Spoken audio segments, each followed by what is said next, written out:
Biafra, the pride of the continent of Africa, the creators in the continent of Africa, the people who can turn water into wine in the continent of Africa, the businessmen of Africa, the engineers, the doctors, the creators, to rise up against the pit that Nigeria has buried you into and claim your rightful place on this earth.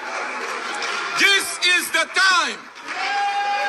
You shall not defer it to the next generation. You shall not postpone this destiny. You shall rise up like one people, fight like one people, go to jail like one